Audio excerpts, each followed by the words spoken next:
Hey guys, tonight we begin with the scandalous life and deeply confusing decisions of Fredegund of Neustria, a woman who could have starred in a medieval soap opera. So before you get comfortable, take a moment to like the video and subscribe, but only if you genuinely enjoy what I do here. And let me know in the comments where you're tuning in from and what time it is. It's always fascinating to see who's joining us from around the world. Now, dim the lights, maybe turn on a fan for that soft background hum, and let's ease into tonight's journey together. Before she was a queen, Fredegund was what polite chroniclers call a maidservant, and what impolite chroniclers probably called a walking HR violation. She worked in the service of Queen Ordovera, wife of King Chilperic I, a man whose idea of marital fidelity was, what if I didn't? Somehow, between folding linens and managing court gossip, Fredegund managed to seduce the king. Was it charm? Was it strategy? Was it simply that Chilperic had the self-control of a wet sponge? We may never know. But what we do know is that shortly after Fredegund appeared, Ordovera disappeared. Literally. She was forced into a convent, which, in the 6th century, was one robe short of a prison sentence. Fredegund took her place in the royal bed, and soon enough, the royal throne. It was a meteoric rise from broom closet to palace suite, and in classic Fredegund fashion, it involved as little mercy as possible. This wasn't a romantic tale of a servant girl finding true love. This was Game of Thrones meets House of Gucci, but with more fleas. Fredegund wasn't just ambitious, she was surgical. Every obstacle between her and power was eliminated. Quietly, efficiently, and sometimes with poison. Even other wives didn't stand a chance. When Chilperic later married a Visigothic princess named Galswintha, yes, that was her real name, no vowels were harmed, she was soon found dead, strangled in her own bed, allegedly by someone who definitely wasn't Fredegund, but might have worn her perfume. By this point, Fredegund had become more than just a royal consort. She was the architect of her own rise, a woman playing chess while everyone else was still poking at the board with spoons. You'd think after marrying into the Merovingian dynasty and eliminating her royal competition, Fredegund might take a break, maybe enjoy some embroidery or mild tax reform. But no, Fredegund saw peace the way a cat sees a glass on the edge of a table. A challenge. Enter Galswintha, the poor Visigoth princess who thought she was marrying into royalty, only to realise too late she'd actually joined an underground murder club with matching crowns. Galswintha was queen number... well, it doesn't really matter. What matters is she made the rookie mistake of asking for dignity and loyalty in her marriage. Chilperic was confused by both terms. When Galswintha expressed her displeasure at Fredegund, still lurking around like an ex who didn't understand boundaries, she was found dead, strangled, in bed. The kind of tragic accident that tends to happen when your rival used to be a servant and still remembers how to slip poison into your linen spray. Chroniclers at the time didn't directly point fingers because they enjoyed living, but they did raise some medieval eyebrows, which is impressive considering most of them had lice and quills for pens. Chilperic, always a man of depth, shallow puddle depth but still, shrugged and married Fredegund. Nothing says soulmate like cleaning up a suspicious murder scene together. To the outside world, this looked like a messy royal scandal. To Fredegund, it was Thursday. And let's not forget the bigger picture here. Fredegund wasn't just removing obstacles. She was consolidating power. Every woman who died, every rival who vanished, was one less person threatening her son's inheritance, or her own grip on court politics. She played long games, and by long, we mean blood-soaked. The court of Neustria had more intrigue than a soap opera written by Machiavelli on a bender. And Chilperic? He didn't mind. Maybe because he genuinely didn't notice. Or maybe because he assumed women just died when they complained too much. Hard to say. 6th century kings were not exactly known for their pattern recognition. Brunhild was not the sort to let things go, especially not strangled sisters, poisoned marriages, or Fredegund's smug little face. She married Chilperic's brother, King Sigibert of Austrasia, and proceeded to launch one of the pettiest, bloodiest rivalries in early medieval history. Think Real Housewives of the Merovingian court, but with more assassinations and fewer hair extensions. Fredegund, naturally, responded like any rational person would. She sent hired thugs to murder Sigibert. Not just once, multiple times. Eventually, one of them succeeded. Sigibert was stabbed to death during a negotiation, which in 6th century Gaul translated to political compromise. With Sigibert dead, Fredegund seized power in Neustria, but Brunhild was far from defeated. She ruled on behalf of her son and began a decades-long vendetta against Fredegund that would turn northern France into a giant, muddy chessboard. The two women waged war like it was a full-time job. Assassins, betrayals, bribed nobles, secret lovers, rogue bishops. If it could cause chaos, they used it. And through it all, Fredegund sharpened her daggers, whispered orders in dark corridors, and occasionally poisoned people just to stay in shape. What made this rivalry so uniquely unhinged was its longevity. These weren't one-off crimes of passion. This was institutionalized spite. Two queens, controlling rival kingdoms, systematically dismantling each other's lives, reputations, and heirs. And yet both somehow managed to convince everyone they were the victims. Fredegund would accuse Brunhild of everything from murder to sorcery, while Brunhild accused Fredegund of, well, murder and sorcery. For once, they were both kind of right. If you ever feel your family is dysfunctional, just remember, Fredegund and Brunhild turned an entire generation of Merovingian politics into a revenge saga so complex, even the monks chronicling it had to pause and ask, wait, who's dead this week? So Fredegund became queen. But did she rest? No. Did she rule wisely and foster peace? Also no. Instead, she took one look at her royal court, saw her late husband's surviving children, her stepsons, and thought, you know what would really spice things up? Now history is murky here, because chroniclers weren't exactly writing with 4K clarity, but rumours abound, whispered suggestions that Fredegund didn't just tolerate her stepsons, she favoured them, biblically, and not in the bake them cookies kind of way, more like have them assassinated unless they flirt back sort of way. You know, typical stepmom things. Fredegund's relationship with her stepsons blurred every boundary you'd want to keep unblurred in a royal household.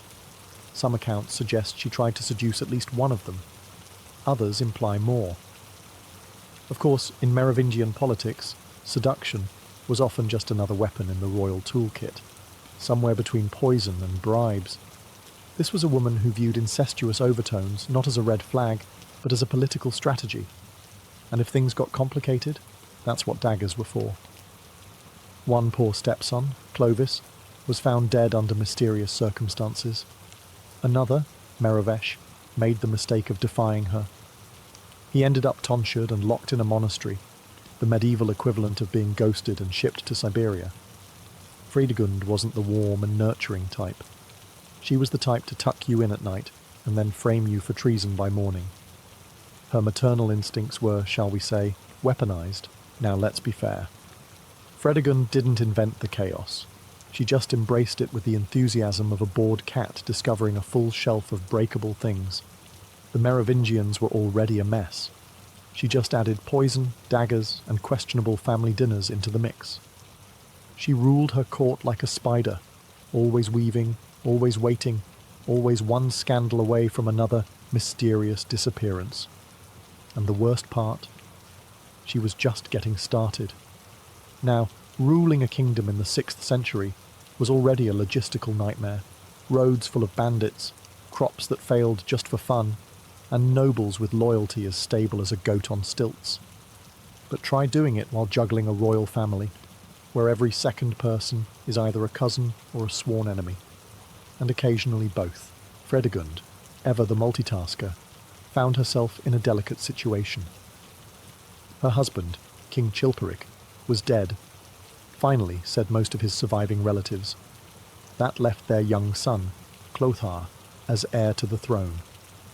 Just one problem.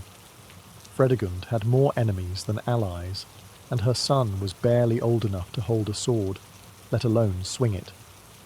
So naturally, Fredegund did what any protective mother would do.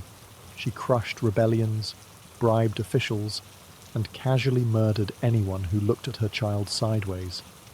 You know, standard parenting. But raising a boy king in a viper pit wasn't enough drama for our dear queen. She also had to contend with other children, specifically Chilperic's sons from previous marriages. You know, the ones she may or may not have seduced, manipulated, imprisoned or exiled, depending on the weather. Each of these surviving stepsons had a decent claim to the throne, and an even stronger motive to accidentally fall on Fredegund's dagger. And yet, somehow, she outmaneuvered them all, like a medieval chess master whose queen piece was dipped in poison. And then there were the bastards. Oh yes, plenty of them. Some legitimate enough to stir trouble. Others, merely useful rumours. Fredegund knew how to weaponize gossip. If a noblewoman had an illegitimate child, Fredegund might whisper that it was her child. If someone claimed royal blood, Fredegund might suggest they got it by accident, or by night visit. Either way, reputations fell like dominoes, and Fredegund remained upright, and smirking. She wasn't just fighting for a throne. She was fighting to be remembered, or feared, or preferably both. And while her tactics weren't subtle, they were effective, like using a sledgehammer to swat a fly, then framing the fly for breaking your furniture. Clothar would grow up in this royal blender, sipping milk while his mother arranged yet another suspicious funeral. And he'd learn one thing early: never turn your back on Fredegund, especially if you're family. By now, Fredegund had achieved what most royal schemers could only dream of. She was Queen Regent, unofficial Queen of Espionage, and part-time Grim Reaper. But what do you do once you've secured your child's throne and neutralized half the noble population? Simple. You ruin everything else too. Fredegund had no interest in peace. In fact, if a treaty ever came near her desk, she probably set it on fire and blamed the ashes on Brunhild.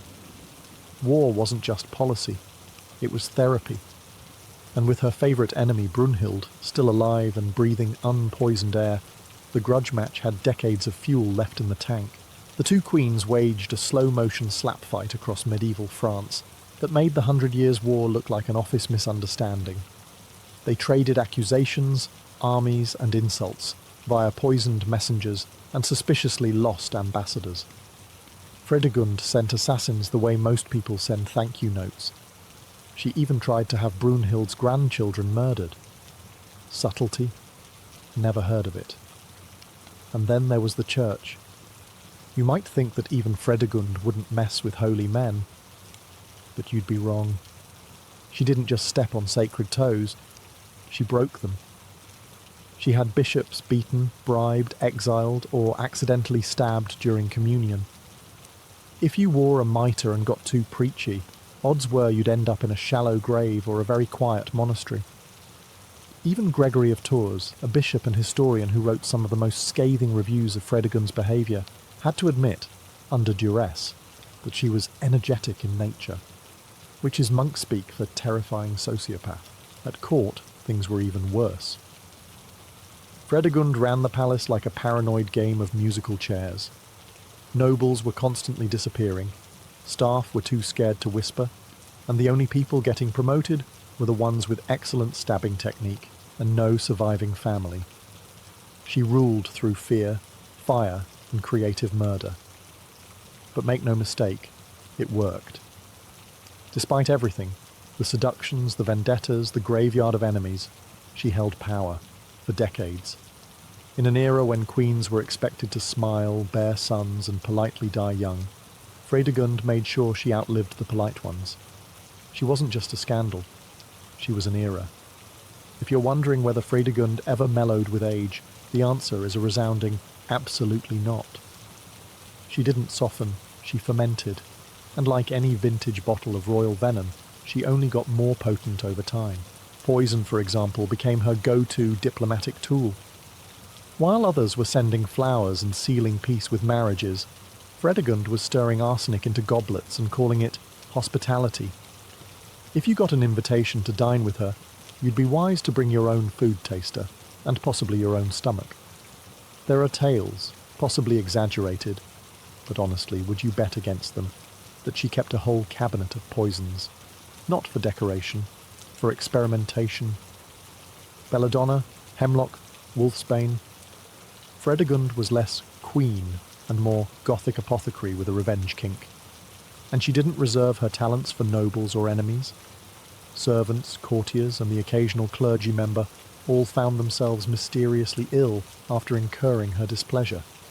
One unfortunate woman was reportedly killed simply for gossiping about the Queen's past, which, let's face it, was begging to be gossiped about.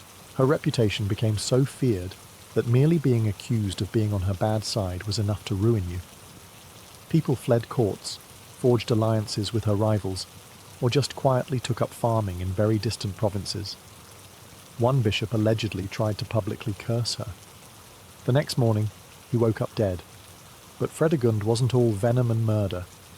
Occasionally, she tried more subtle tactics, like lying, bribing, and forging royal documents. You know, the gentler medieval crimes. She also had spies. Lots of them. If you dropped a critical comment in the bathhouse, it would somehow end up in a royal edict 3 days later, with your name spelled very correctly. It's hard to overstate how thoroughly Fredegund mastered the art of fear. She made Machiavelli look like a motivational speaker. Her enemies were many, her friends few, and mostly terrified. But the most astonishing thing, she was still alive.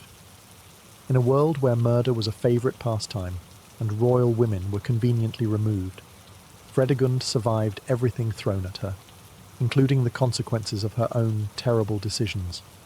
By this point in Fredegund's story, one might ask, did she ever run out of people to kill? The answer, charmingly, is no.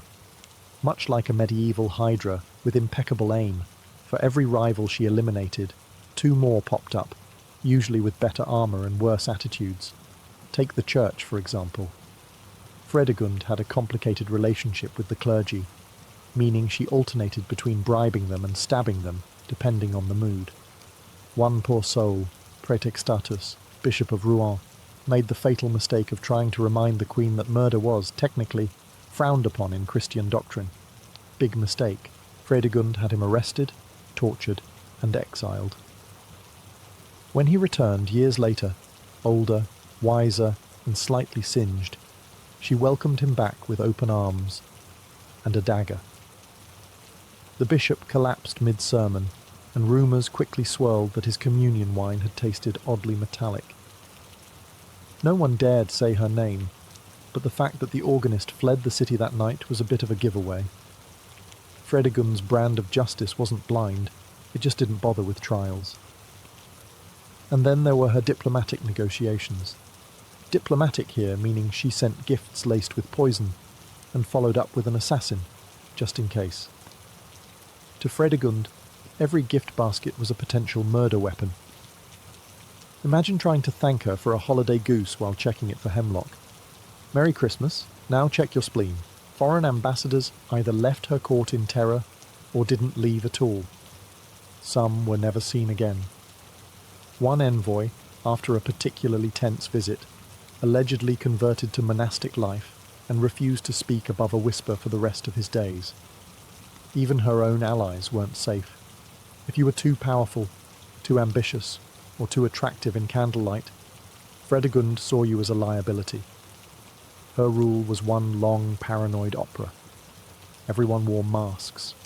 Some of them just happened to be death shrouds. In the rare moments she wasn't assassinating bishops or blackmailing nobles, she managed to run Neustria with shocking efficiency. Grain got delivered. Roads were safe-ish. Bandits mysteriously disappeared, presumably after trying to rob someone who turned out to be Fredegund in disguise. At this point, the kingdom didn't ask how she kept things running. They just prayed she wouldn't run them over next. While Fredegund's kill count was impressive, so too was her flair for inappropriate relationships. One particularly persistent rumour, repeated in whispers at court and by more than one suspicious scribe, claimed that she seduced not one, but multiple of her late husband's sons, as in her stepsons. You know, the ones who should have been calling her mother instead of milady. Please stop that. Now, before we take this rumour as gospel, let's remember we're talking about medieval chroniclers, men who believed thunder was divine punishment, and women who read books were witches. So grain of salt, sure. But the number of chroniclers who all independently raise an eyebrow at Fredegund's maternal boundaries makes you think twice. Whether or not she actually bedded her stepsons, it's undeniable that some of them turned up mysteriously dead, banished, or suddenly joined a monastery right after crossing her. And those who stuck around? Well, let's just say there were tension-filled family dinners. One of the more infamous cases involved Clovis, Chilperic's eldest surviving son from his first marriage. He was a natural heir, well-liked, and not coincidentally dead within months of Fredegund securing her position. Cause of death? Unclear. The medieval version of he slipped on a sword several times. Another stepson, Merivech, actually tried to rebel, perhaps suspecting that accidental poisoning was next on his calendar. Fredegund dealt with that the way she always did. Manipulation, imprisonment, and maybe a bit of seduction. Again, historians argue. But if your entire royal family starts dying and everyone's writing about your weirdly close relationship with your husband's kids, you don't get the benefit of the doubt. Regardless of whether Fredegund's taste in men skewed dangerously close to family, the rumours stuck. And in medieval politics, sometimes a rumour was more powerful than a fact. She weaponized her own reputation, letting fear do the heavy lifting. She was either the most misunderstood queen in Frankish history, or the most unapologetically scandalous. Spoiler, it wasn't the first one. If there was one person who could match Fredegund blow for blow in cunning, spite, and sheer creative villainy, it was her lifelong nemesis, Brunhilde of Austrasia. Think of them as the medieval equivalent of an unstoppable force meeting a slightly more unhinged, immovable object. Brunhilde was everything Fredegund wasn't, noble-born, educated, and genuinely classy in that reads Latin for fun kind of way. Fredegund, meanwhile, had climbed to the top by sheer audacity, violence, and a firm belief that poison solved most problems. You could say their beef was personal, mainly because Fredegund had murdered Brunhilde's sister. Yes, it's hard to come back from that at family reunions. Brunhilde, widow of King Sigebert, never forgave Fredegund for killing her sister Galsvintha, who had been married to Fredegund's husband before being strangled with the royal bedsheets, an exit that somehow feels too polite for Fredegund. And in true medieval fashion, this grudge blossomed into decades of political sabotage, assassination attempts, and open warfare. If your royal drama doesn't include a murder that leads to two kingdoms waging war for years, is it really worth writing down?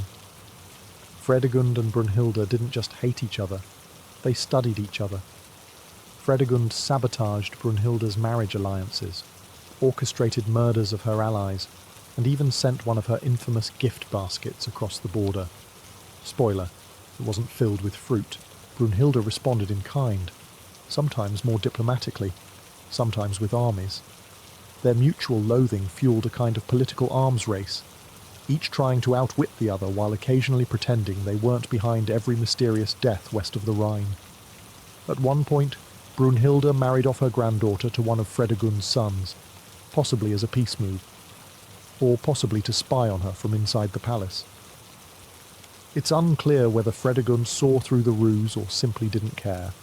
Either way, that poor granddaughter spent most of the honeymoon nervously checking her goblet for extra ingredients. In modern terms, Fredegund and Brunhilde would have had one hell of a reality show, probably titled Queens Behaving Badly. Theirs was a rivalry soaked in blood, politics, and the kind of mutual disdain that only two powerful women in a patriarchal world could truly perfect. And trust me, it was far from over. By now, Fredegund's reputation had metastasized into legend. In every smoky tavern and velvet-draped noble hall, Whispers about the Queen of Neustria trickled in like bad plumbing, always leaking, never subtle. But unlike most royalty who tried to smother scandal, Fredegund thrived on it. In fact, some say she started her own rumours just to test which nobles were dumb enough to repeat them. If a courtier snickered too loudly about her incidents with stepsons, odds were good they'd find themselves reassigned to frontier administration. Translation: enjoy freezing to death somewhere barbarian adjacent. Court life under Fredegund became a masterclass in paranoid etiquette. Eye contact was a calculated risk. Compliments were potential traps. Even silence could be treasonous. If you didn't laugh at her jokes, she assumed you were plotting a coup. And not laughing at Fredegund's jokes was, in fairness, the most dangerous game. To cope, nobles developed elaborate survival strategies. Some turned deeply religious, hoping piety would keep them off her hit list. Others tried over-the-top flattery. "Your Majesty, your dagger work is simply exquisite today." But most just gossiped behind fans and wine goblets, passing rumours like hot potatoes and praying Fredegund never caught the scent. One noblewoman allegedly tried to warn her cousin about the Queen's morally ambiguous tendencies, only to find her estate burned down 3 days later by what the palace called a lightning strike. That just happened to occur during a drought, with soldiers wearing the Queen's livery. And yet, the whispers persisted, because Fredegund was too compelling to ignore. Her scandals weren't just salacious, they were entertainment. A soap opera for the semi-literate elite. She blurred the line between monster and monarch, and no one could look away. Even the clergy got in on the action, composing vague sermons about unnatural unions and Jezebels among us. Everyone knew who they meant. Fredegund, naturally, responded by increasing church taxes. Subtlety wasn't her strength. Intimidation was. But here's the irony. For all the rumours, Fredegund ruled with brutal efficiency. Crime rates dropped. Enemies of the state vanished, often permanently. And her son, little Clothar II, remained oddly safe. In a world of vipers, she kept her snake pit the cleanest. And that, perhaps, was her final magic trick. Make fear look like leadership. Just when you think Fredegund had peaked, after the poison rings, incest whispers and spectacular body count, she delivered one final horror that even her enemies had to pause and say, "Wait, what?" Yes, dear listener, we now arrive at the baby assassin incident. You see, Fredegund's idea of childcare differed slightly from modern parenting manuals.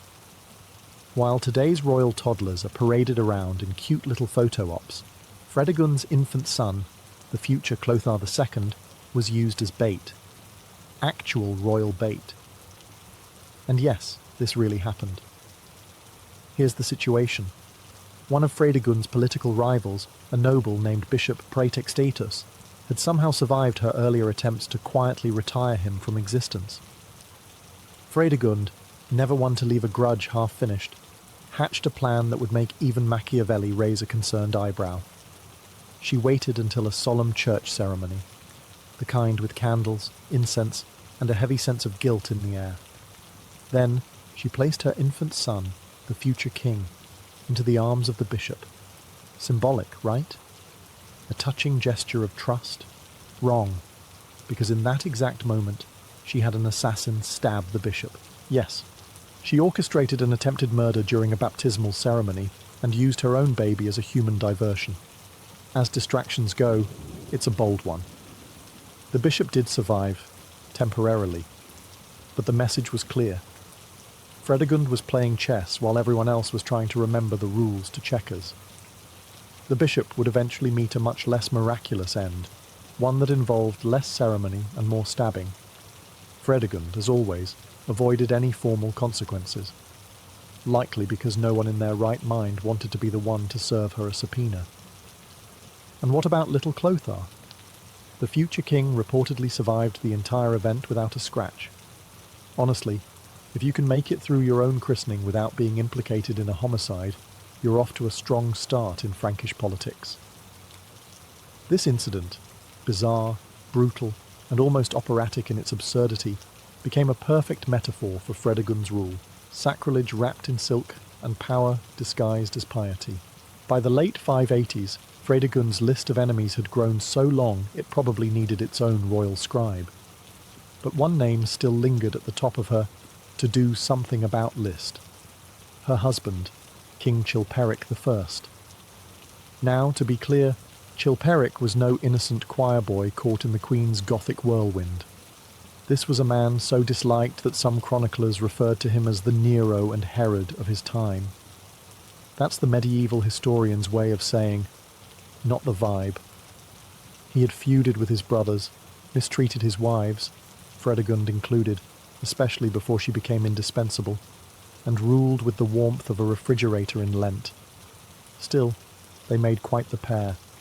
She with her daggers and poison, he with his paranoia and royal tantrums. A match made in medieval therapy, if such a thing had existed. Then came September 584. Chilperic was stabbed, multiple times, in his hunting lodge. No witnesses, no warning, just the King of Neustria, turning into royal Swiss cheese before he could even remove his boots. The suspect list included every noble with a pulse, most of the palace staff, a few disgruntled bishops, and, you guessed it, Fredegund. But here's where it gets juicy. Fredegund was with him that day, and unlike the usual string of dead husbands, servants, or stepsons who accidentally tripped into daggers, she somehow survived the assassination attempt untouched. Convenient? Yes. Coincidental? Please. Some claimed she orchestrated it all, that she'd grown tired of sharing power, or simply preferred ruling alone with a glass of wine and fewer interruptions. Others argued Chilperic had just made too many enemies, and Fredegund merely benefited from excellent timing. Regardless of who wielded the knife, she didn't waste time mourning. Within hours, she'd barricaded herself in the palace treasury with her son Clotha, baby bait, remember him, and the royal gold. In medieval crisis management terms, this was basically a power move worthy of a mic drop. Then she did what Fredegund always did. She took control, declared her infant son king, assumed the regency, ordered a few more executions for good measure, business as usual, and just like that, Fredegund was a widow, and more powerful than ever. All it took was a little blood on the floor and no witnesses. With Chilperic safely 6 feet under, or possibly just in several small bags given the stabbing, Fredegund wasn't just grieving, she was strategizing. And let's be honest, her mourning period was probably shorter than the time it took to refill her wine goblet. Now the sole regent of Neustria, Fredegund had one job. Keep her son, Clothar II, alive long enough to inherit the throne. A reasonable task for most mothers. But in Frankish royal politics, that meant surviving assassination attempts, coups, betrayals, and at least 3 bishops muttering curses under their breath. So what did Fredegund do? She turned into a one-woman state apparatus. First, she ramped up surveillance in the court. Spies were everywhere. The man serving your wine? Spy. The woman lighting your candles? Spy. The chicken on your plate? Spy, probably. No one trusted anyone, and somehow, Fredegund knew everything. Second, she purged, and we mean purged, the nobility.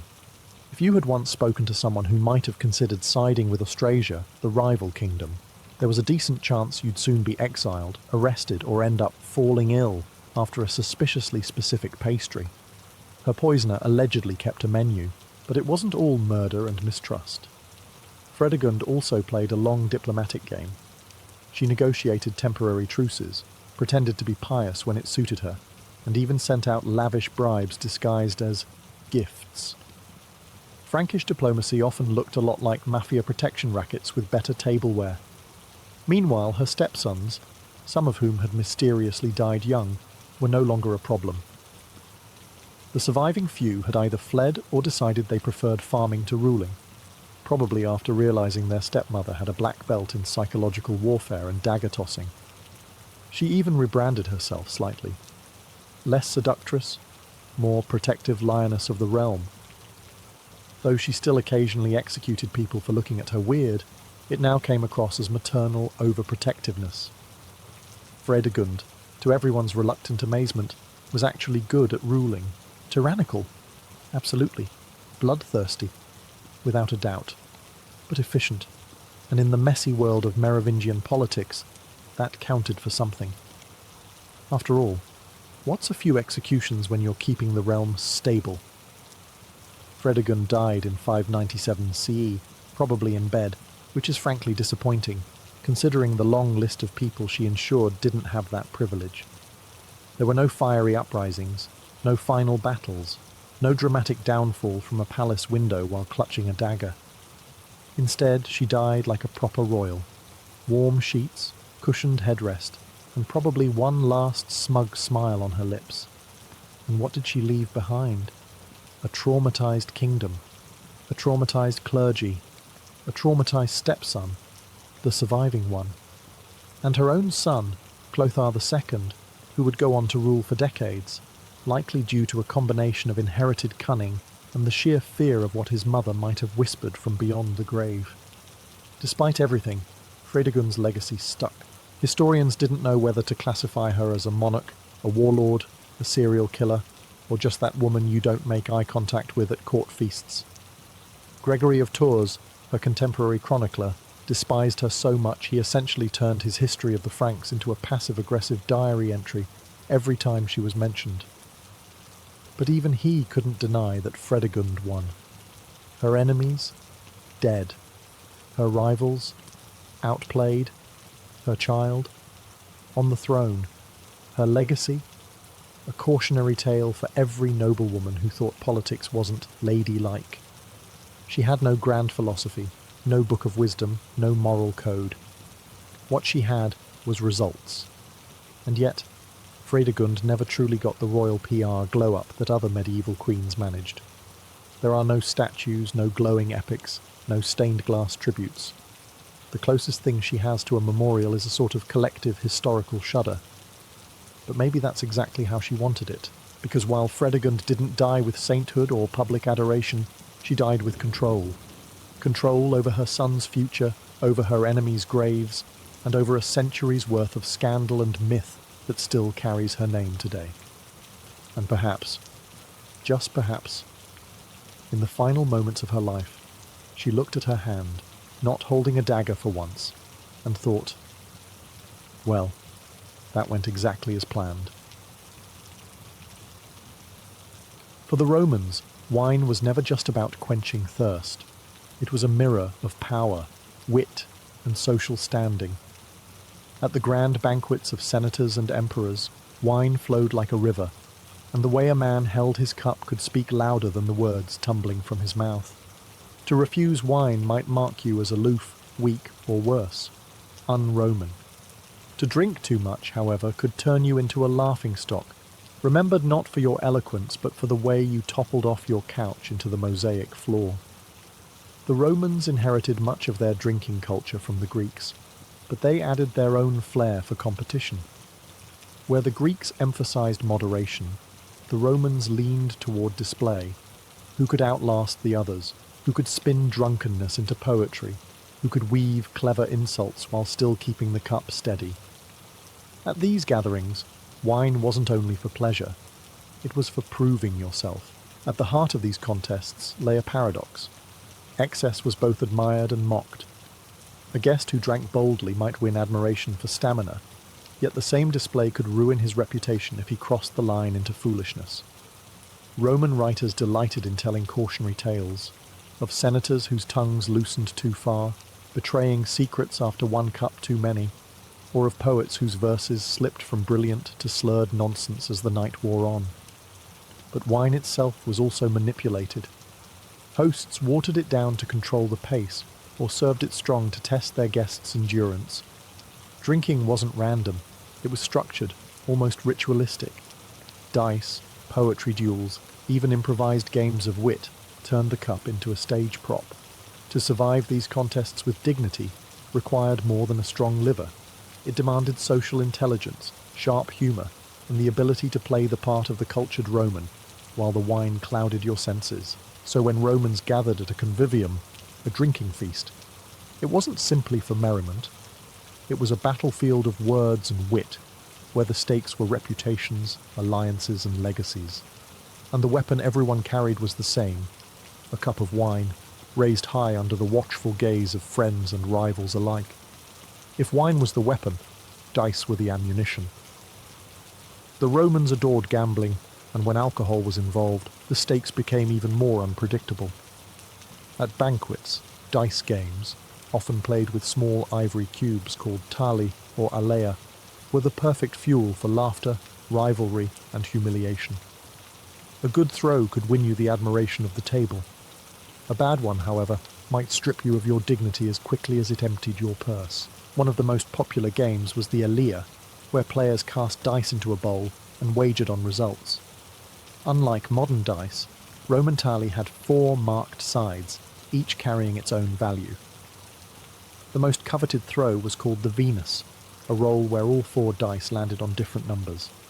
It symbolized luck, beauty, and divine favor, a perfect excuse to raise your cup and demand another round of wine from your fellow players. At the other end was the dreaded dog throw, a miserable result that invited laughter, jeers, and sometimes a penalty sip, or an entire drained cup. But gambling was not just about luck. Strategy and bluffing played their part, especially once the wine began to loosen tongues. Some Romans prided themselves on their ability to read opponents, while others relied on sheer bravado, swearing that Fortuna, the goddess of chance, was on their side. Inevitably, the losers ended up red-faced, not only from the wine, but from the ridicule heaped upon them. The atmosphere during these contests could turn intense. Coins, jewellery, or even favours were staked recklessly as the night deepened. A senator might wager a fortune for the thrill of besting his rival in front of the entire room. For soldiers, dice games became a rougher version of camaraderie, a way to test one another's grit under the haze of alcohol. Yet the dice table was dangerous territory. A man too consumed by gambling risked being labelled weak or dishonourable.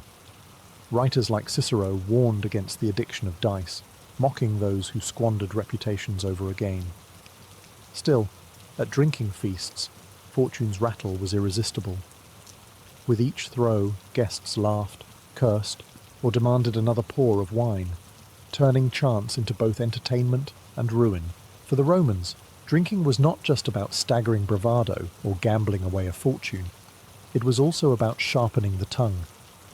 At convivium banquets, once the wine began to flow and inhibitions faded, the contests of wit began. Poetry duels were among the most celebrated of these games, transforming the dining couch into a battlefield where words, not swords, were the chosen weapon. The rules were deceptively simple. A guest might recite a line of verse, and the next was expected to respond with one of their own, often improvised, often biting. Sometimes the challenge was to continue a theme: love, war, or the gods. Other times it was an opportunity for ridicule, with clever barbs aimed at rivals across the table. The quicker the tongue, the greater the applause. The slower, or worse, the incoherent, the louder the laughter. Wine loosened the mind, but it also betrayed it, turning the polished rhetoric of sober men into stammering nonsense. These contests could elevate reputations. A sharp, clever verse could win admiration and place a guest at the centre of attention, his cup refilled in celebration of his wit. Roman poets like Catullus and Martial made careers out of such sharp-edged banter, their works filled with the kind of stinging humour that once lit up banquet halls.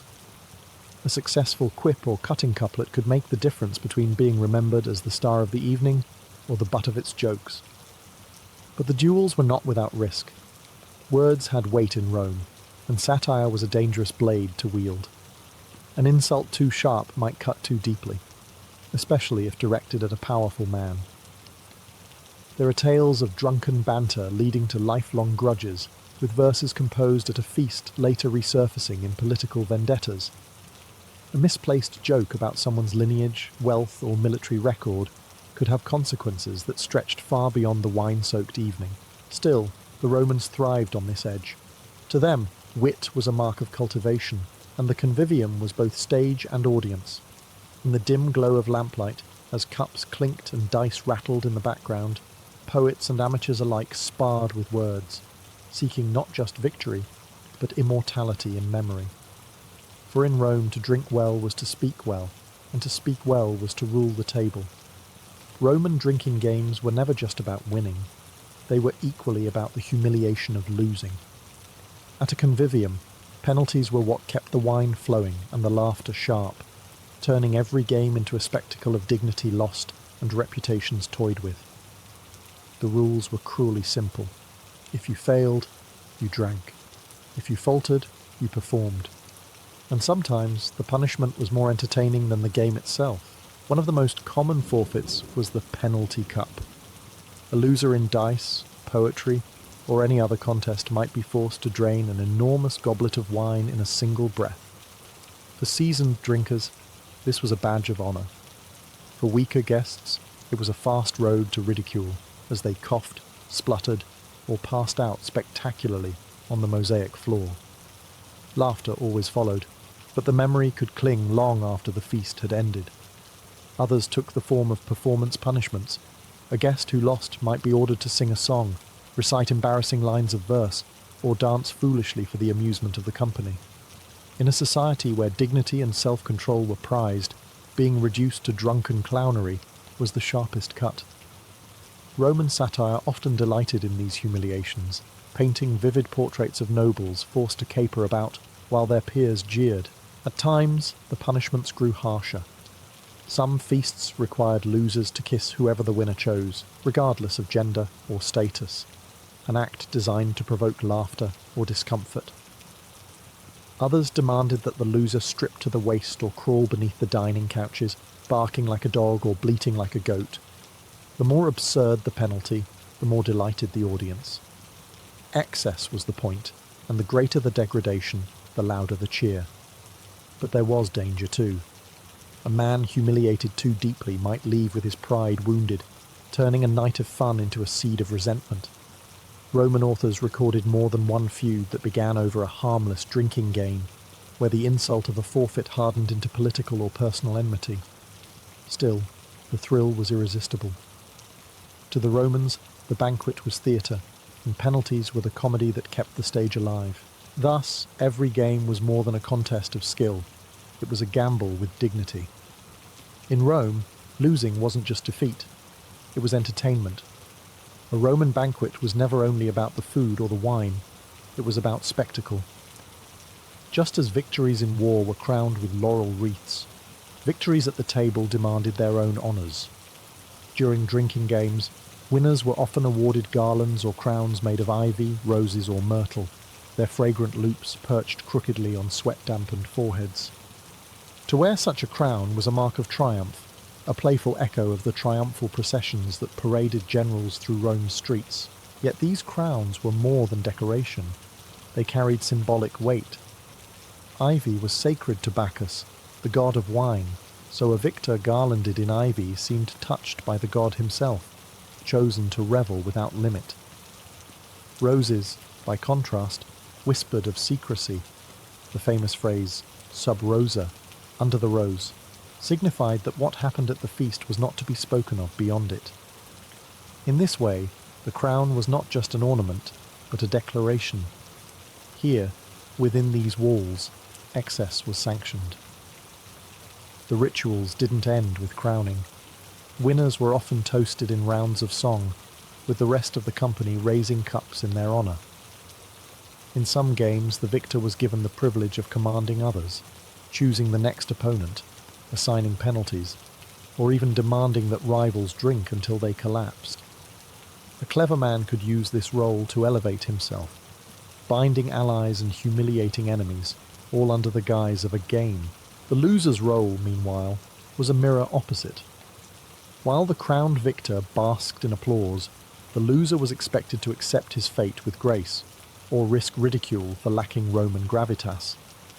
Some banquets even turned the ritual into farce, crowning the most pitiful drunkard as the king of fools, a parody of triumph that mocked weakness rather than celebrating strength. These rituals mattered because they blurred the lines between jest and power. At the convivium, the crown of roses or ivy might last only until dawn, but the memory of who wore it lingered. A well-timed victory, paired with wit and charm, could enhance a reputation. A poorly handled loss could stain it. Thus, every wreath, every toast, and every ritual carried meaning beyond the moment. Drinking crowns turned wine-soaked games into something larger, a parody of Rome itself, where glory and humiliation always walked hand in hand. No Roman drinking feast was ever silent. Alongside the clinking of cups and the rattle of dice came the pulse of music. Flute players, lyre strummers, and singers were hired to accompany the banquets, their melodies weaving through the smoke and chatter. Yet music was rarely background noise.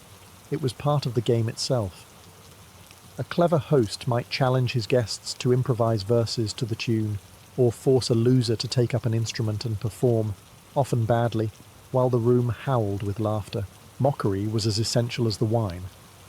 Romans delighted in using performance as punishment, and nothing deflated a man's dignity faster than being forced to sing off-key or stumble through a bawdy dance.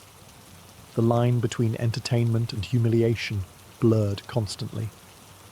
A senator who delivered fiery speeches in the forum by day might find himself jeered at night as he attempted to croak out a drinking song in a drunken slur. The very contrast was the point. Wine stripped away the armour of public persona, exposing even Rome's elite as ridiculous mortals. Sometimes the mockery was more direct. Guests exchanged insults, weaving them into rhymes or chants, while musicians punctuated each blow with playful notes. These contests of verbal abuse, called aiosi convivalis, banquet jokes, were considered a test of wit.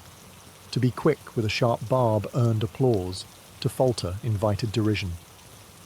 Roman poets later preserved fragments of this tradition, where insults about gluttony, cowardice, or scandalous love affairs became the sharpest weapons of the feast. But the mockery had a double edge. A jest too pointed could sting long after the laughter had faded. Romans understood the power of words, and while the convivium encouraged freedom, it also risked igniting grudges. More than one rivalry in Roman politics began not in the Senate, but in a drunken hall, with a cutting line delivered over the rim of a cup. Yet the mayhem was irresistible. Music, laughter, and insult turned the convivium into a theatre where masks were stripped away, and everyone, no matter how noble, risked looking foolish. The very chaos was the charm. In these nights of revelry, Rome's hierarchy bent, if only briefly, under the weight of wine, song, and mockery. If dice and poetry tested wit, and mockery tested pride, then endurance contests tested the body itself. At Roman banquets, one of the most brutal games was simply, who could drink the most? Cups were refilled relentlessly, and the guests who prided themselves on strength treated the wine bowl like a battlefield. To falter, to vomit, collapse, or beg for water was to admit defeat in front of an audience that valued toughness almost as much as eloquence. These contests often began innocently, with toasts and songs, but they quickly spiraled into competitions of survival. One goblet led to another, then another, until even the strongest gladiator-like guest staggered. Ancient writers describe participants who drank until they could no longer stand, their attendants forced to drag them away from the couches. Some hosts even measured the volume consumed, crowning champions who emptied the most amphorae. Victory, however, was bitter. More than one Roman fell ill or died from the sheer excess of such nights. Yet endurance was admired. In a culture that revered conquest and stamina, outdrinking others was seen as a mark of virility. To drain a colossal mixing bowl, to stay upright when rivals collapsed, these were feats whispered about long after the lamps were extinguished. Emperors themselves indulged. It was said that Mark Antony, rival of Octavian, boasted of his ability to drink for days without faltering, presenting himself as Bacchus incarnate. Such claims were not merely about pleasure. They were political theatre, reinforcing the idea that only the strongest could rule both in war and at the table. But the dangers were obvious. Excessive drinking could ruin a reputation as swiftly as it built one. The satirists mocked those who mistook gluttony for bravery, describing senators who staggered into the forum still reeking of last night's feast, or generals who weakened their own bodies before campaigns.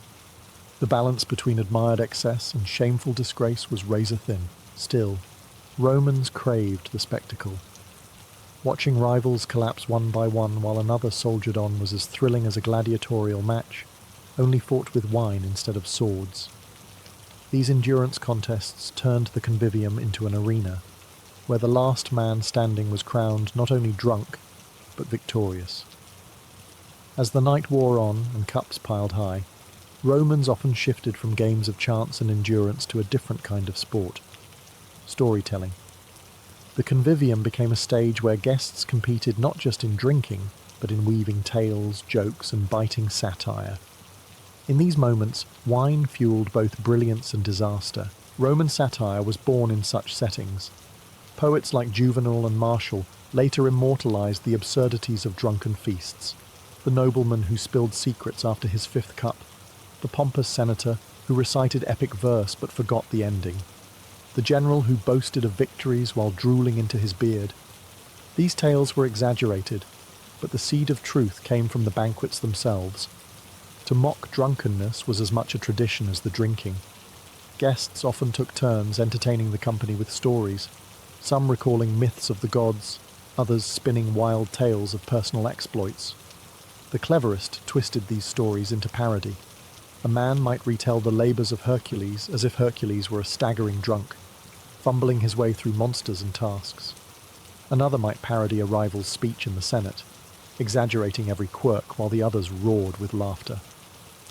The line between history, myth, and comedy blurred in the haze of wine, but satire was dangerous sport. A joke about someone's appetite, greed, or infidelity could sting long after the feast was over. Romans delighted in sharp wit, but they never forgot an insult. Banquet rooms became testing grounds for political relationships, where humour could strengthen alliances or ignite enmities.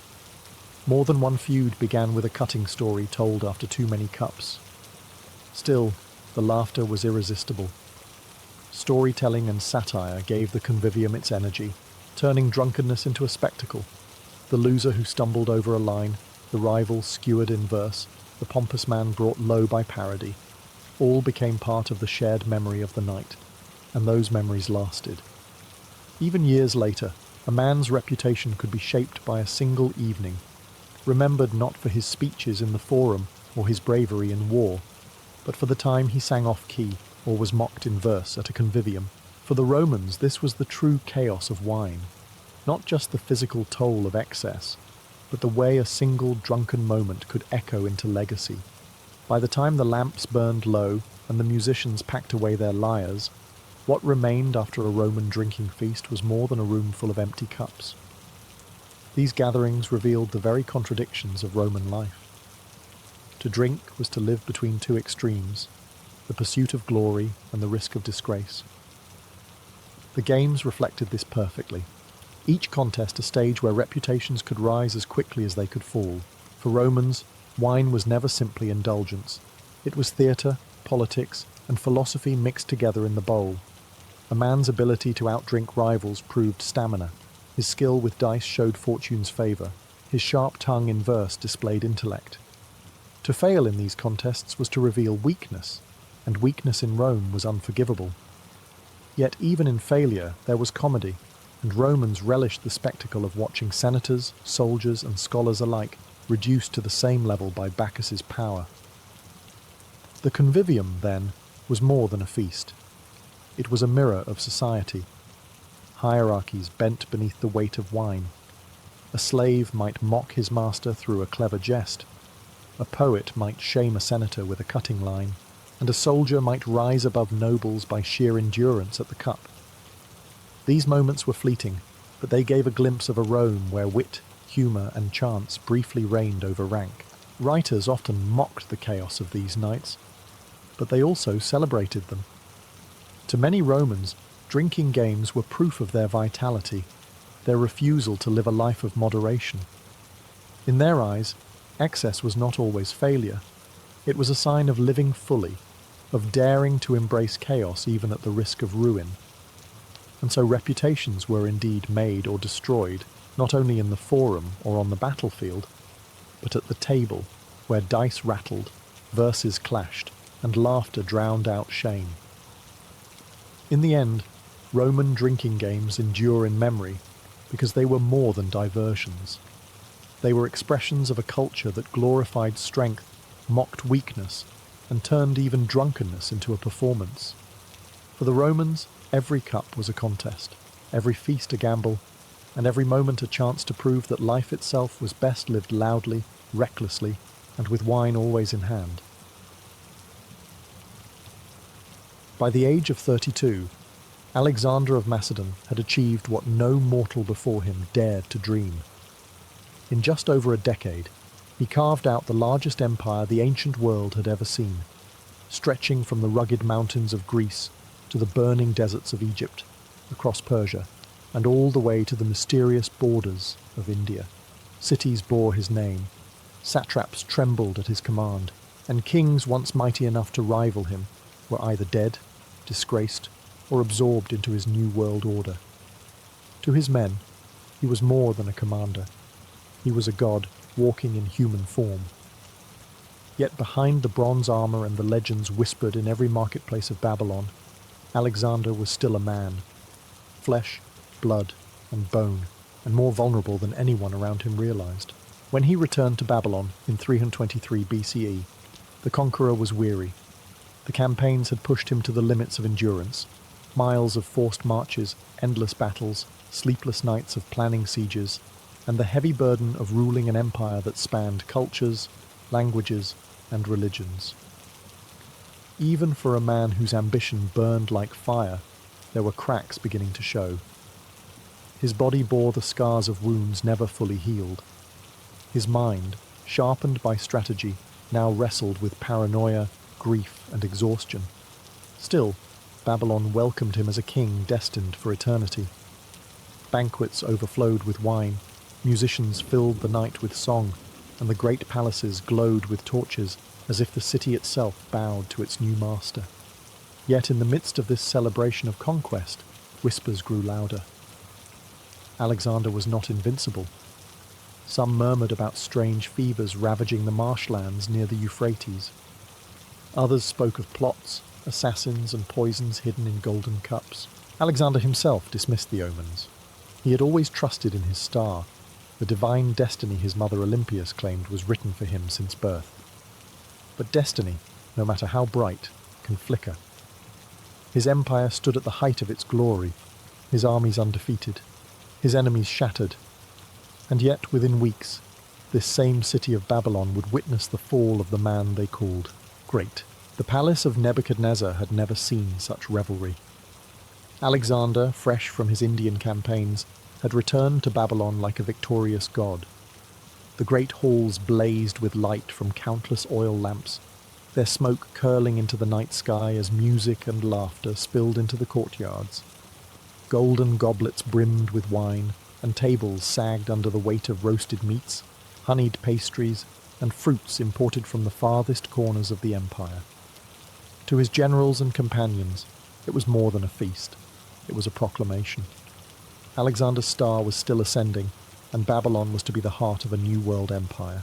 Yet amid the splendor, there were shadows.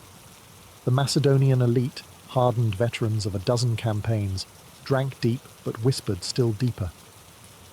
Many had grown restless with endless wars. Some wanted to return home, to see the hills of Macedon again. Others feared Alexander's growing vision of unity between Greeks and Persians, a vision that unsettled those who still viewed themselves as conquerors, not equals. Alexander himself moved through the feast like a flame, brilliant but unpredictable. His moods shifted with the wine, at times affectionate, draping arms around comrades and boasting of future conquests. Arabia, perhaps even the western seas. At other times he brooded, eyes flashing with suspicion at those who muttered too long in corners. Memories of past conspiracies haunted him: the murder of Parmenion, the execution of Philotas, the brutal death of Clytus the Black, once his closest friend, slain by Alexander's own spear in a drunken rage, that night in Babylon, some said he drank more than ever before. One story tells that he pledged a colossal offering to the gods, draining a cup of unmixed wine in their honour, before collapsing in agony. Others whispered that an enemy's hand had slipped poison into the chalice. Whether by chance, fate, or betrayal, what began as a night of triumph would end as the first step toward tragedy. For within days, Alexander would be struck by a mysterious sickness that no physician, priest, or sacrifice could heal. And in the silence of his chamber, as fever gripped his body, the great conqueror who had stormed through Asia began a battle he could not win. The days after the banquet began with little concern. Alexander had always been reckless with drink and excess. A hangover, his companions thought, nothing more. But as the sun rose over the shimmering walls of Babylon, the king who had once ridden across deserts without water and marched through monsoon rains now lay in his chamber unable to rise. His skin burned with fever, sweat pouring from his body, while a gnawing pain spread through his stomach like fire. Physicians were summoned at once, men trained in both Greek medicine and Persian remedies, but their cures were as varied as they were desperate. Some prescribed cooling baths and herbal tonics. Others called for sacrifices to the gods. Every treatment failed. Each morning, his generals expected him to appear, to shake off his illness and command them as always. Each morning, their expectations crumbled further.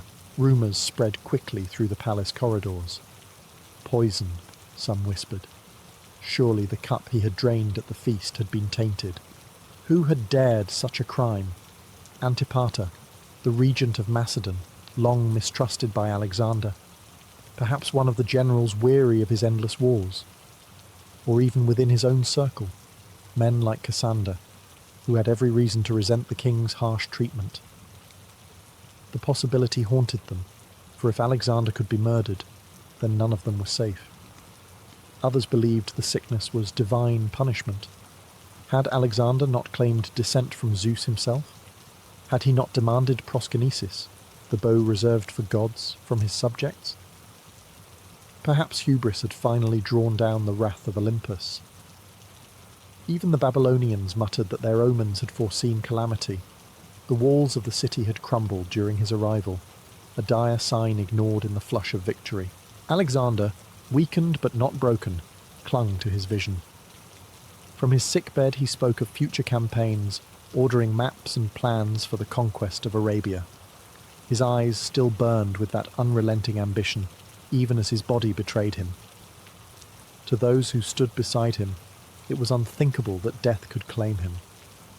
He was Alexander, world conqueror, god king, the man who had never lost a battle. And yet, as his fever worsened, a quiet dread settled over Babylon. The sense that for the first time, the great was facing an enemy he could not overcome.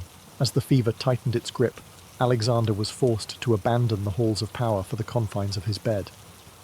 The man who once led cavalry charges at the head of his army now struggled to lift his own head from the pillow. Babylon, a city that had welcomed him with trumpets and garlands, fell eerily silent as the news spread.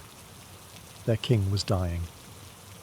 The palaces that had echoed with laughter during the feast now murmured with hushed prayers and anxious speculation.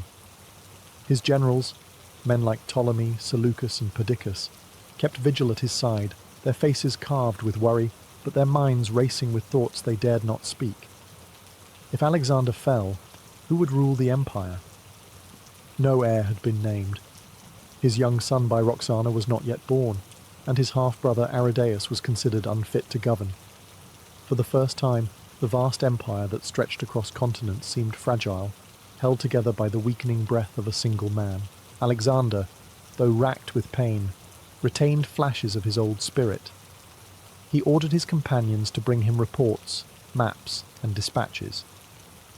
From his bed, he still tried to command the empire, still planned campaigns into Arabia, as though the illness were a mere inconvenience. His voice was faint, his words often broken by coughs, yet the spark of authority remained. Soldiers outside the palace refused to believe the rumours of his decline. To them, Alexander was immortal. He would rise again, as he always had, stronger than before. But the truth could not be hidden forever. Day after day the fever raged on, and Alexander's once powerful frame wasted away. His eyes, once sharp and filled with fire, dimmed under the weight of illness. Each visit from his generals ended with uneasy glances exchanged in the hallways, each night with whispered discussions of succession. Still, the king clung to life with the same ferocity he had shown in battle. Those who attended him later swore he never once admitted defeat, never once confessed fear. But in the silence of the palace, when his moans echoed through the marble halls, the empire itself seemed to tremble. For everyone knew that if Alexander fell, chaos would follow. As Alexander's condition worsened, Babylon became a city of rumors. Every corridor of the palace, every tent in the military camp, buzzed with the same question. Had the king been poisoned? The suddenness of his illness seemed too cruel, too deliberate for fate alone. Men pointed fingers at rivals both near and far. Some suspected Antipater, the regent left behind in Macedon. Alexander had clashed with him repeatedly, and the king's summons for Antipater to come east had been met with delays. Conveniently, Antipater's son Cassander had only recently arrived in Babylon, and Alexander had humiliated him publicly, slamming his head against a wall for daring to mock Persian customs. Did Cassander carry a vial of poison on his father's behalf, a weapon to end the king's life where armies had failed? Others whispered of Olympias, Alexander's formidable mother. Though fiercely loyal to her son, she despised Antipater and his family. Could she have urged vengeance from afar, setting in motion events that ended in Babylon's banquet halls? Or perhaps the Persians themselves, defeated, subjugated and bitter, had seized their chance for revenge. The stories multiplied, each more elaborate than the last. Some claimed Alexander had downed a cup of wine mixed with hellebore, a deadly herb. Others swore the poison had been so potent that it destroyed the vessel itself, leaving no trace. Yet, despite endless speculation, there was no proof. The physicians found no obvious toxins, only the relentless fever consuming their king. Amid these whispers, fear spread among the generals. If Alexander had been murdered, then the empire itself was vulnerable to hidden daggers and secret plots. Distrust seeped into their councils. Men who had fought side by side for years now eyed one another with suspicion. But Alexander himself dismissed the rumors. He had always trusted in his destiny, believing no mortal hand could strike him down. When asked if he thought he had been poisoned, he is said to have shaken his head faintly and whispered, "No man has the power to take my life, only the gods." And yet the gods remained silent, and his sickness deepened. Poison or no poison, the outcome was the same. The greatest conqueror of the ancient world was slipping closer to death. As Alexander's fever raged on, the air in Babylon grew heavy with dread. Soldiers who had once followed him into the jaws of death now lingered outside the palace walls, waiting for news that never came. Each day, the gates opened only to admit physicians, priests, or trembling messengers. Whispers travelled quickly down the ranks. The king had lost his voice. The king could no longer walk. The king was dying. The generals tried to keep order, but the men were restless. They had marched thousands of miles, fought in unimaginable conditions, and endured every hardship at their king's side. To be denied even the chance to see him one last time felt like betrayal. Rumours of mutiny stirred among the ranks. Some demanded that if their king truly lived, he should show himself. If not, then they had a right to look upon his face before he left the world forever. Inside the palace, the atmosphere was no less tense. Alexander lay motionless, his body wasting away. He could no longer stand, and his words came only in broken whispers. Yet his will remained unbroken. When his generals pleaded with him to address the army, he agreed, not in speech, but in gesture. Carried on a litter, Alexander was borne through the palace gates into the courtyard where his soldiers had gathered. Silence fell as thousands of hardened warriors, men who had stormed cities and toppled empires, gazed upon their leader. His face was gaunt, his eyes sunken, his body a shadow of the man who had once charged into battle with fire in his veins. And yet, as he raised his hand weakly in greeting, a roar erupted from the army. They cheered him with tears in their eyes, not because they believed he would recover, but because he still acknowledged them. In that moment, king and soldiers were united once more, bound not by conquest, but by loyalty in the face of death. The scene left a mark on all who witnessed it. For many, it was the final time they saw Alexander alive. The conqueror who had faced every foe with unshakable confidence now confronted the only adversary that no strategy, no army, and no empire could defeat. The end came slowly, like a torch burning low before finally guttering out. For days, Alexander drifted between feverish dreams and brief flashes of clarity. His generals crowded his bedside, desperate for some sign, some word that would tell them what was to become of the empire they had carved under his command. The weight of the future hung heavy in that chamber, for without Alexander there was no plan, no heir with the strength to hold the world together. When asked whom he wished to succeed him, silence filled the room. His lips moved faintly, and those nearest bent close to hear.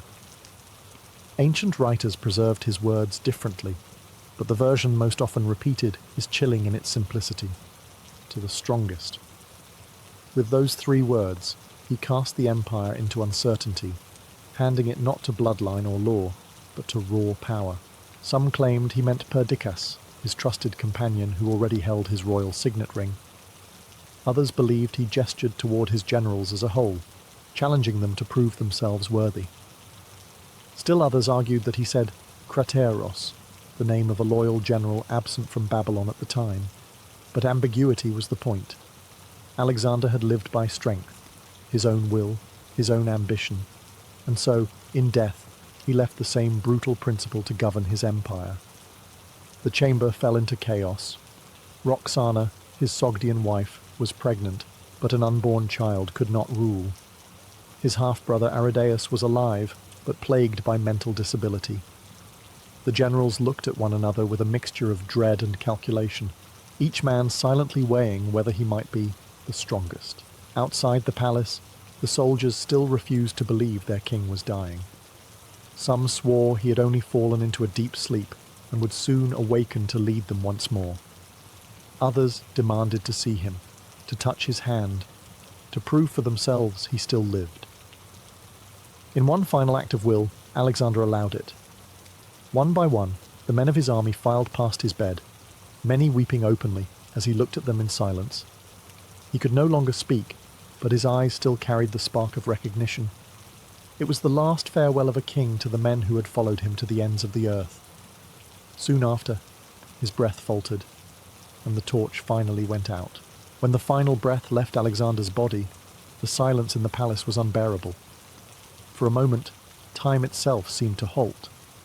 Men who had faced death without flinching on countless battlefields now stood paralyzed, unable to accept what their eyes saw. The greatest conqueror in history, dead at 32. No assassin's blade, no enemy's spear, only a fever that consumed him slowly, cruelly, and left the world unprepared for what followed. News spread quickly through Babylon. Soldiers wept openly, tearing their garments, beating their chests in mourning. Others refused to believe it. Some claimed he was only sleeping, struck down by divine trance, and that he would rise again. The air was thick with grief, but beneath it a darker current stirred, fear.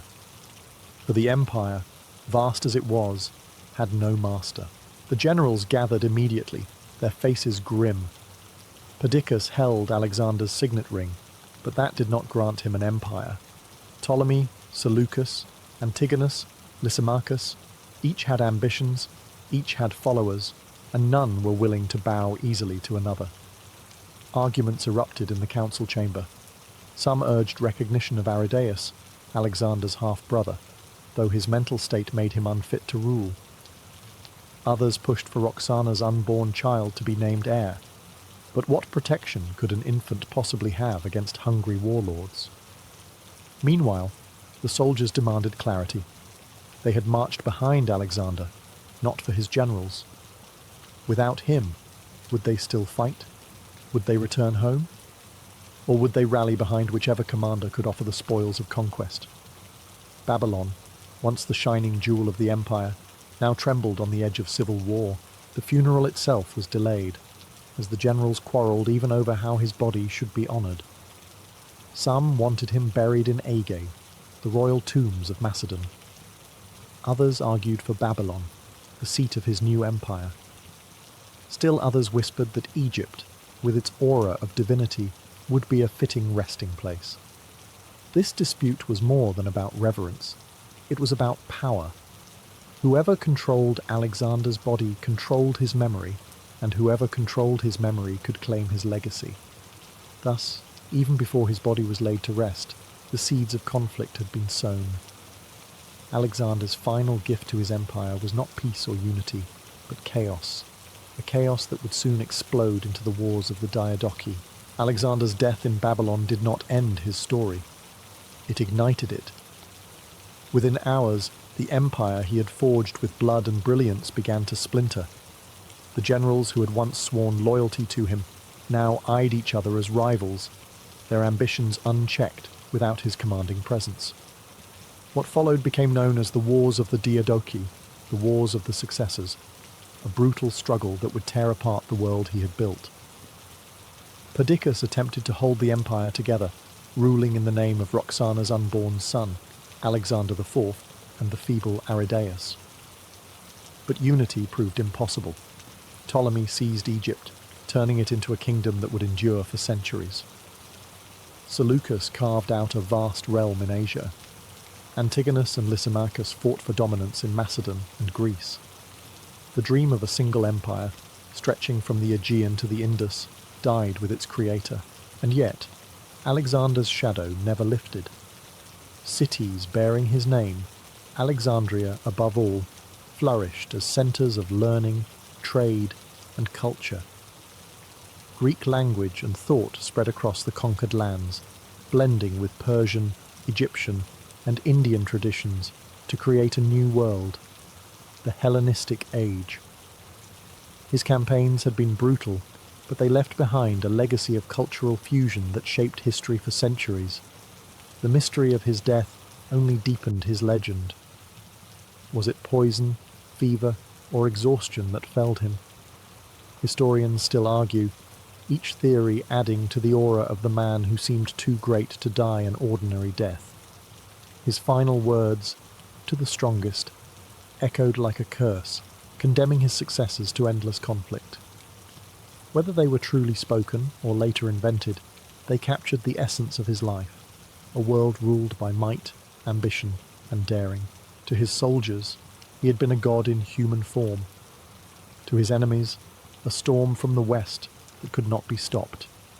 To history, he became simply Alexander the Great, a man who conquered the world, but could not conquer time. His body may have been buried in silence, but his name resounded across ages, inspiring emperors, generals, and dreamers. At 32, Alexander left the world not with peace, but with fire, an empire shattered, a legend eternal. In the summer of 80 CE, the city of Rome prepared for a spectacle unlike anything the empire had ever seen.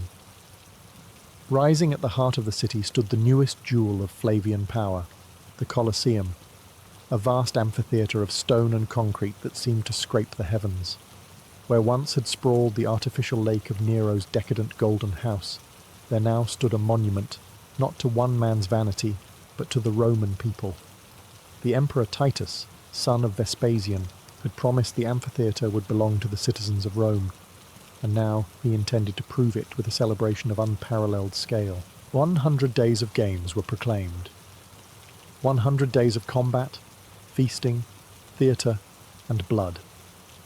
To Romans, the announcement was more than generous. It was breathtaking.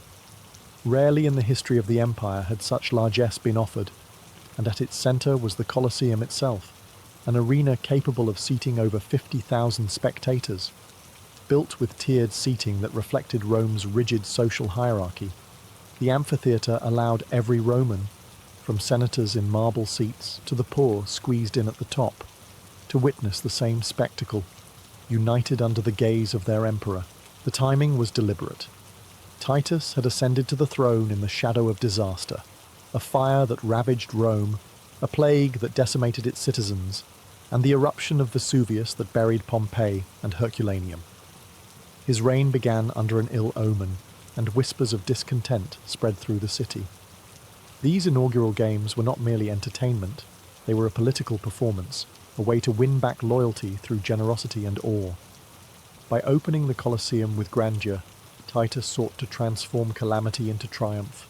The city buzzed with anticipation. Merchants prepared their stalls, animals were herded into holding pens, gladiators sharpened their blades, and engineers readied the mechanisms that would astonish the crowds. Families spoke of little else, children boasting about the monsters they expected to see, veterans dreaming of naval battles staged on the arena floor. The Colosseum was not yet baptized in blood, but Rome's heart beat faster with the promise of what was to come. For Titus, the amphitheatre was more than stone. It was memory, legacy, and power. For the Roman people, it was a gift paid for in sweat, labour, and conquest, and one that would soon be consecrated with the roar of lions and the cries of men. On the morning of the inaugural games, Rome awoke in a fever of anticipation. Citizens poured into the streets, streaming toward the towering new amphitheatre, whose stone arches gleamed in the rising sun. Vendors shouted their wares, figs, nuts, honeyed wine, while beggars pleaded for scraps, hoping the generosity of the day would extend to them. The Colosseum, with its 4 tiers of seating, swallowed the crowd like a living organism, funneling 50,000 people into place. Inside, the air crackled with energy. Senators reclined on polished marble benches at the arena's edge, their purple-edged togas a reminder of rank. Equities filled the middle tiers, while plebeians and slaves climbed to the highest seats, pressed shoulder to shoulder. Yet despite their differences, all eyes focused on the same stage, the vast oval of sand at the centre, pristine and waiting. The architecture itself seemed to magnify the moment, every voice amplified, every cheer echoing off stone. The Emperor Titus entered in procession, accompanied by lictors bearing fasces and guards glittering in armour. The crowd erupted in thunderous applause. For Titus, this was more than pageantry. It was an act of theatre, a carefully staged display of imperial generosity. As he raised his hand in greeting, the cheers rose to a deafening roar, the people's loyalty offered as tribute to their emperor. Then the games began. The opening ceremonies dazzled the senses. Trumpets blared, dancers whirled, priests performed sacrifices to Jupiter and Mars, and the smell of incense mixed with the musk of animals waiting below the arena floor. The Valerium, an enormous awning stretched by sailors of the Roman fleet, shielded spectators from the sun, its coloured panels casting shifting patterns of light across the crowd. To heighten the drama, Titus ordered lavish gifts distributed. Food and coins were flung into the stands, creating a scramble as plebeians fought for morsels of imperial bounty. Some accounts even claimed that Titus himself tossed wooden balls into the audience, each inscribed with prizes, slaves, livestock, or luxury goods, redeemable after the games. The Colosseum was not just an amphitheatre, it was a machine for awe, designed to overwhelm body and spirit alike. And this was only the first day. The promise hung in the air. Gladiators, beasts, hunts, and spectacles beyond imagination would follow. The inaugural games had begun, and Rome was spellbound. Once the ceremonies ended, the true purpose of the Colosseum revealed itself. Trumpets blared, the gates swung open, and the first gladiators marched into the arena. Their armour glittered in the light, bronze helmets polished to a shine, shields freshly painted with bright patterns. They saluted the emperor, raising their weapons high, and the crowd erupted in a roar that shook the stone foundations. Gladiators were not mere fighters, they were living symbols of Rome's power. Some were slaves or prisoners of war, condemned to fight for survival.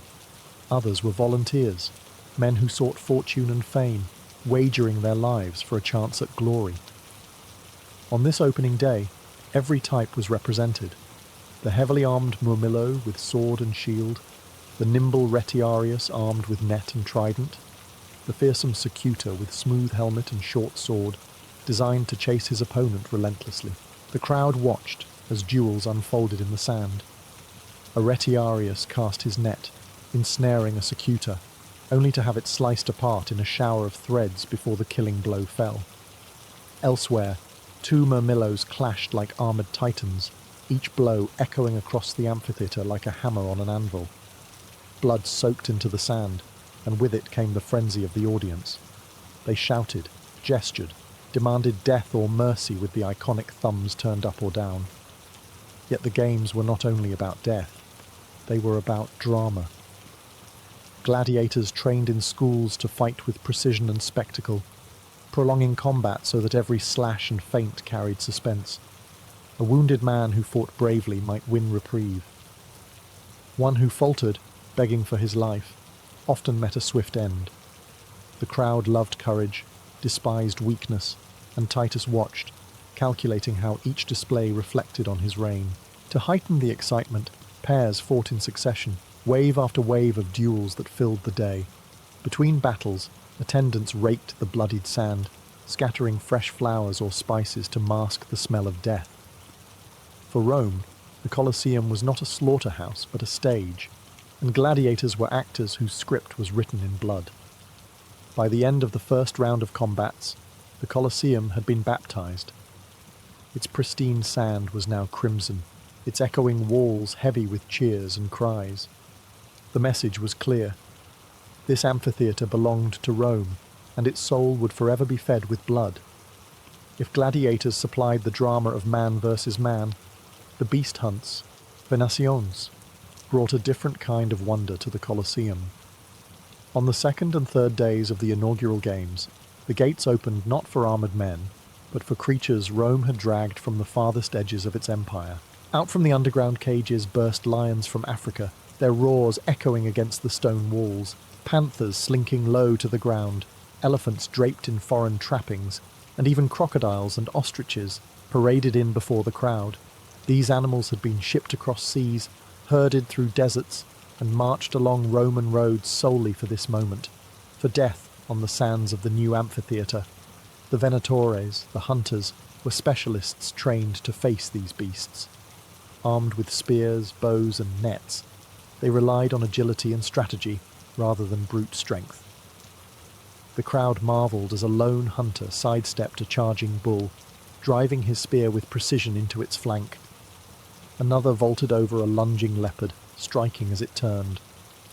Each kill drew thunderous applause, not only for the courage of the hunter, but for the display of Rome's dominion over nature itself. But the hunts were not always fair contests. Sometimes animals were pitted against each other, bears set upon bulls, lions against tigers, while the crowd cheered the chaos. Other times, condemned criminals were thrown to the beasts as punishment, their deaths turned into public spectacle. These executions were framed as justice, but to the spectators they were another layer of entertainment, a reminder of what awaited those who defied Roman order. To heighten the spectacle, elaborate scenery was used. Forests of painted trees or wooden backdrops transformed the arena into mock landscapes, recreating the wilds from which the animals had come. At times, entire herds of deer or antelope were released, and archers shot them down in a coordinated display that blended hunting with theatre. For Rome's citizens, these hunts were awe-inspiring. Most had never travelled beyond Italy, never seen a lion or elephant in their lives. Here, within the Colosseum, the empire came to them. Exotic creatures, conquered lands, and foreign wonders were all made to kneel in the dust of Rome's amphitheatre. It was not simply spectacle, it was propaganda, proof that Rome ruled not just men, but the natural world itself. As if gladiators and wild beasts were not enough, Titus unveiled a spectacle that seemed impossible: naval battles staged within the Colosseum itself. On select days of the 100-day festival, the arena floor was transformed into a miniature sea. Ingenious Roman engineering, hidden channels, sluices and aqueducts, allowed water to flood the amphitheatre, turning sand into shimmering waves. Crowds gasped as they watched ships drift into the basin, their sails trimmed, their painted prows gleaming in the sunlight. These were not mere toy vessels, but scaled-down versions of warships, manned by real crews and armed with oars and weapons. Criminals and prisoners of war often filled the ranks of these sailors, forced to fight for survival in a watery stage from which there was no escape. The Naumachii, or mock sea battles, reenacted famous conflicts from Roman history or mythology. On one day, the crowd might watch Greeks clash with Persians, their ships ramming and splintering with the crash of timber. On another, Phoenicians might square off against Romans, spears and arrows flying over the spray. From their seats, spectators felt as if the empire's conquests were replaying before their eyes, proof that Rome's reach extended from land to sea. The battles were savage, even if staged. Ships rammed into each other with deadly force, men thrown into the water clawing at broken planks as they struggled to stay afloat. Unlike gladiators, who might earn reprieve through bravery, the men in these mock navies rarely survived. The water, meant for entertainment, became a grave for hundreds. Yet for the audience, the danger was part of the allure. To watch the Colosseum hold a sea, to see men die as empires had clashed, was to taste the impossible. The sheer audacity of it all elevated Titus in the eyes of the people. Only Rome could create such a spectacle, and only an emperor with vast resources and will could stage it. For a city that prided itself on engineering and conquest, the Naumachii were both entertainment and demonstration, a reminder that Roman mastery conquered not only men and beasts, but even nature itself. When the water was finally drained and the arena floor restored to sand, the crowd knew they had witnessed a marvel no other city could match. The Colosseum was no longer just a theatre of blood, it was a theatre of worlds. Even as the Colosseum overflowed with violence and spectacle, Titus knew that bread and wine mattered as much as blood. To complement the 100 days of games, he ordered banquets and public feasts that transformed Rome itself into one vast dining hall. For days on end, the empire's wealth was poured into the bellies of its citizens. Streets near the amphitheatre filled with vendors distributing loaves, fruit, and roasted meats, gifts supplied at the emperor's expense. Amphorae of wine were opened freely, their sharp, sweet aroma carrying on the breeze. Citizens drank deeply, cheering their emperor as they toasted to his generosity. In a society where famine was always a lurking shadow, such abundance was as impressive as any gladiator's duel. Inside the Colosseum, food itself became part of the spectacle. Between shows, attendants tossed baskets of dates, figs, and nuts into the stands. Wooden balls inscribed with prizes were hurled into the crowd, redeemable for goods ranging from cured hams to slaves. Children scrambled for them, while grown men wrestled in the aisles, each ball a tangible symbol of imperial bounty. Lavish feasts were staged for the elite as well. Senators and equites dined in shaded porticos, savouring exotic dishes imported from the provinces. Flamingo tongues from Africa, fish sauces from Hispania, spices from the East. For the common people, simplicity reigned, but the message was the same. Rome's emperor fed his city as generously as he entertained it. The banquets were more than indulgence. They were politics. Titus had inherited an empire scarred by disaster, plague, famine, and the eruption of Vesuvius. His reign had begun under suspicion, and these inaugural games were his chance to win the hearts of the people. By feeding the masses, he tied loyalty to his throne with the oldest bond of all, gratitude for survival. The feasts also mirrored Rome's wealth and reach. Every bite, every swallow reminded citizens that their empire stretched across 3 continents, drawing in grain from Egypt, oil from Africa, wine from Gaul, spices from Arabia. The empire's abundance flowed straight into their mouths, and Titus stood at the centre of it all as the provider. In the shadow of the Colosseum, the people of Rome dined not just on food, but on empire itself.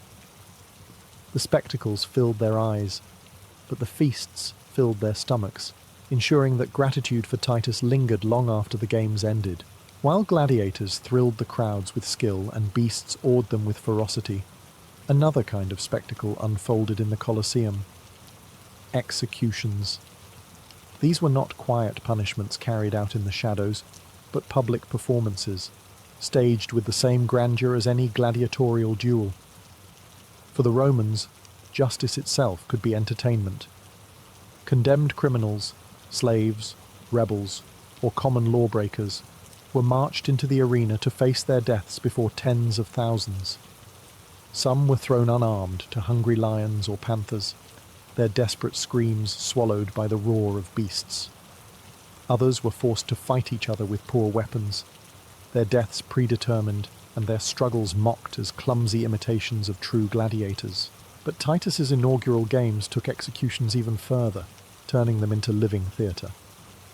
The Colosseum became a stage for mythological reenactments where criminals played the roles of doomed characters. One man might be cast as Orpheus, torn apart by wild beasts as he played his lyre. Another might be Icarus, hoisted into the air on a contraption of wings before being hurled to his death on the sand. These spectacles blended cruelty with creativity, each death dramatized as both punishment and performance. To the Roman crowd, such shows satisfied on multiple levels.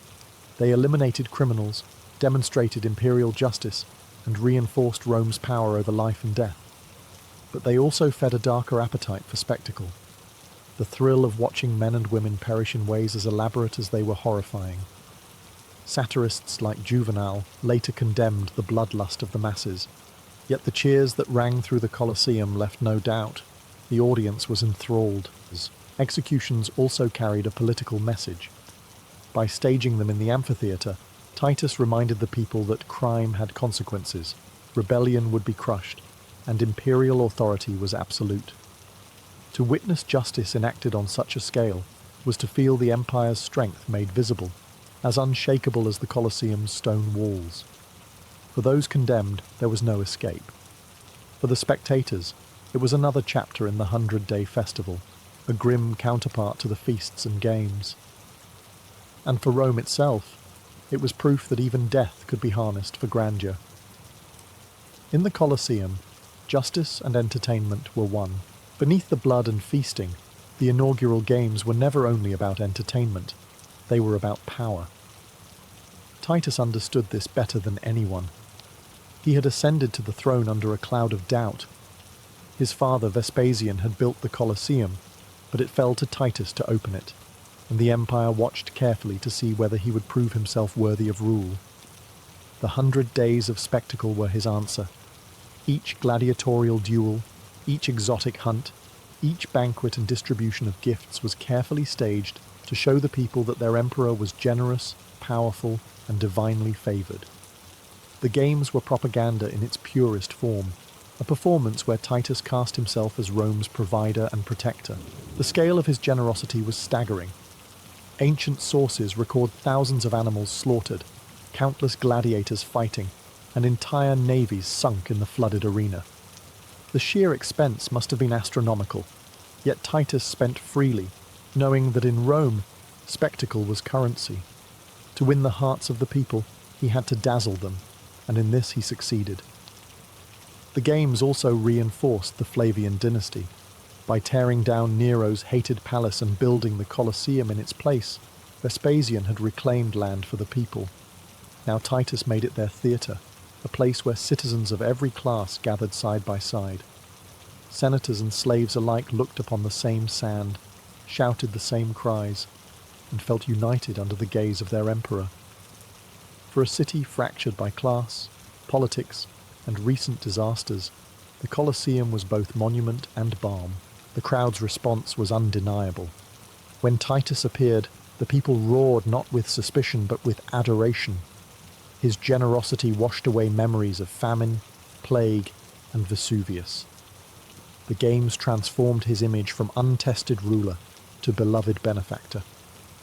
Roman historians later wrote that never had an emperor been more loved, and much of that love was born in the amphitheatre's shadow. Yet beneath the triumph lay an irony. Titus reigned only 2 years before his sudden death in 81 CE, leaving his brother Domitian to continue the dynasty. But the Colosseum remained, and with it the memory of those 100 days. In stone and sand, Titus had carved his legacy, not as a conqueror, but as the emperor who gave Rome its greatest spectacle. When the final day of the inaugural games drew to a close, Rome was left not only with the memory of blood and spectacle, but with a sense that history itself had shifted. The Colosseum was no longer just a building, it had become the beating heart of the empire. In the 100 days of Titus's festival, the amphitheatre had witnessed every extreme of Roman culture: courage and cruelty, generosity and gluttony, order and chaos. For the people, the games were unforgettable. Families returned to their cramped homes with stories of lions and elephants, of gladiators who fought like heroes from legend, of ships clashing in an arena that had once been dry sand. Children reenacted duels in the streets, pretending to be Mamilos and Retiari. Poets and historians recorded the magnificence, ensuring that even centuries later, the memory of Titus's spectacle would linger in ink and parchment. But the games did more than entertain. They defined Rome's identity. The Colosseum stood as proof that no other civilization could command such wealth, engineering, and manpower. The empire's vast reach was on display in every exotic animal slain, every foreign myth reenacted, every gift thrown into the stands. In one place, for one season, Rome displayed its mastery over man, beast, and nature itself. The amphitheatre also reshaped the rhythms of Roman life. From that summer onward, the Colosseum became the city's stage for triumph and terror alike. Future emperors would try to match or surpass Titus's generosity, hosting games that echoed but never fully eclipsed the first. For the people, attending spectacles here became a civic ritual, part of what it meant to be Roman. The inaugural festival had set the standard. No emperor could ignore the power of the arena to bind, or to lose, the loyalty of the crowd. Titus himself would live only briefly after his triumph, dying in 81 CE. Yet his name remained bound to the Colosseum. Historians remembered him as a ruler, beloved for his generosity, a rare figure whose short reign shone brightly. Much of that reputation was born in the 100 days of spectacle he gave to Rome. In the end, the inaugural games were more than a festival. They were Rome distilled into a single season, brutal, magnificent, excessive, and unforgettable. And in the shadow of the Colosseum, that legacy still lingers, echoing through stone arches that once rang with the roar of 50,000 voices.